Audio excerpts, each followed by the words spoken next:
हर हर महादेव। भगवान शिव के 13 रहस्यमय विचार जानिए।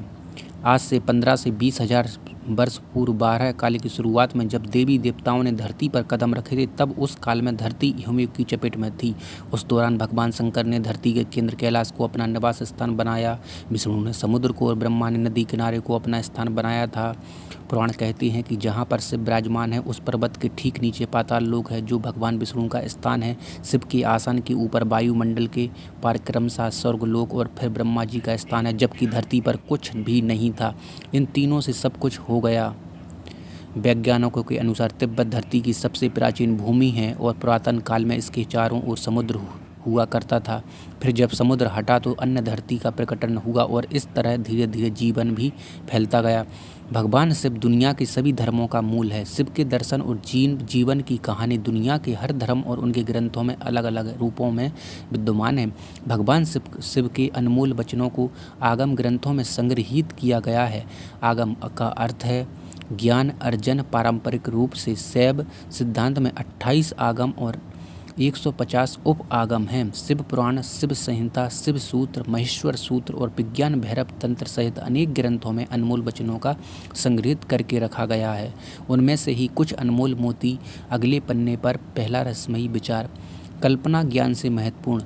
आइंस्टीन से पूर्व शिव ने ही कहा था कि कल्पना ज्ञान से ज़्यादा महत्वपूर्ण है। हम जैसी कल्पना और विचार करते हैं वैसे ही हो जाते हैं। सपना भी कल्पना है। शिव ने इस आधार पर ध्यान की 112 विधियों का विकास किया है।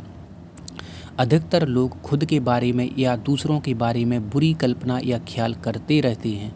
दुनिया में आज जो दहशत और अपराध का माहौल है, उसमें सामूहिक रूप से की गई कल्पना का ज़्यादा योगदान है। अगले पन्ने पर दूसरा रहस्यमयी विचार, बदलाव के लिए जरूरी है ध्यान। आदमी को बदलाहट की प्रामाणिक विधि के बिना नहीं बदल सकते। मात्र उपदेश से कुछ नहीं बदलता।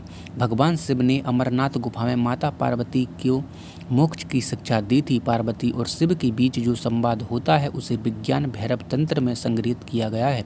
इसमें ध्यान की 112 विधियाँ संग्रहित हैं। शून्य में प्रवेश करो। विज्ञान भैरव तंत्र में शिव पार्वती जी से कहते हैं, आधारहीन शाश्वत निश्चल आकाश में प्रविष्ट हो, वह तुम्हारे भीतर ही है।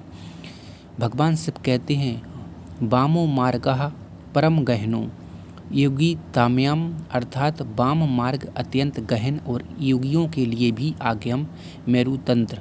भगवान शिव की योग तंत्र का या वाम योग कहते हैं। इसी की एक शाखा हठ योग की है।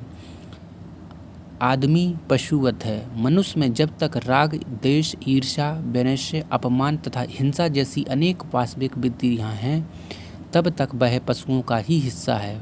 पशुता से मुक्ति के लिए भक्ति और ध्यान जरूरी है। भगवान शिव के कहने का मतलब यह है कि आदमी का एक अजायब घर है। आदमी कुछ इस तरह का पशु है जिसमें सभी तरह के पशु और पक्षियों की प्रवृत्तियां विद्यमान हैं। आदमी ठीक तरह से आदमी जैसा नहीं है। आदमी मन के ज़्यादा सक्रिय होने के कारण ही उसे मनुष्य कहा जाता है, क्योंकि वह अपने मन के अधीन रहता है। मरना सीखो। यदि जीवन में कुछ सीखना है तो मरना सीखो। जो मरना सीख जाता है वही सुंदर ढंग से जीना जानता है। गायत्री मंजरी में शिव पार्वती संवाद आता है, जिसमें भगवती पूछती हैं, हे देव, आप किस युग की उपासना करते हैं जिससे आपको परम सिद्धि प्राप्त हुई है। उन्होंने उत्तर दिया, गायत्री जी वेद माता है और पृथ्वी सबसे पहली और सबसे बड़ी शक्ति है। वह संसार की माता है। गायत्री भूलोक की कामधेनु है। इससे सब कुछ प्राप्त होता है। ज्ञानियों ने योग की सभी क्रियाओं के लिए गायत्री को ही आधार माना है। जीवन को सुखमय बनाने के लिए भोजन और पान पेय से उत्पन्न उल्लास, रस और आनंद से पूर्णता की अवस्था की भावना भरे, उससे महान आनंद होगा। या अचानक किसी महान आनंद की प्राप्ति होने पर या लंबे समय बाद बंधु बांधव के मिलन से उत्पन्न होने वाले आनंद का ध्यान कर तत्लीन और तन्मय हो जाएं। प्रकृति का सम्मान करो। प्रकृति हमें जीवन देने वाली है, इसका सम्मान करो। जो इसका अपमान करता है, समझो मेरा अपमान करता है। दुनिया का हर काम प्रकृति के नियमों पर तरीकों से ही होता है, लेकिन अहंकार से ग्रसित लोग ऐसा मानते हैं कि सब कुछ वही कर रहे हैं।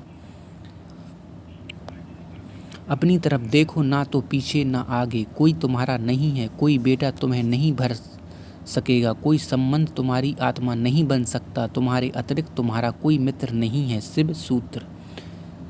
अर्थात आत्मा चित्त है, कला आदि तत्वों का अभिवेक ही माया है। मोह आवरण से युक्त को सिद्धियाँ तो फलित हो जाती हैं, लेकिन आत्मज्ञान नहीं होता है। स्थायी रूप से मोह जय होने पर सहज विद्या फलित होती है। ऐसे जागृत योगी को सारा जगत मेरी ही किरणों का बोध होता है। तो कमेंट में हर हर महादेव जरूर लिखिए।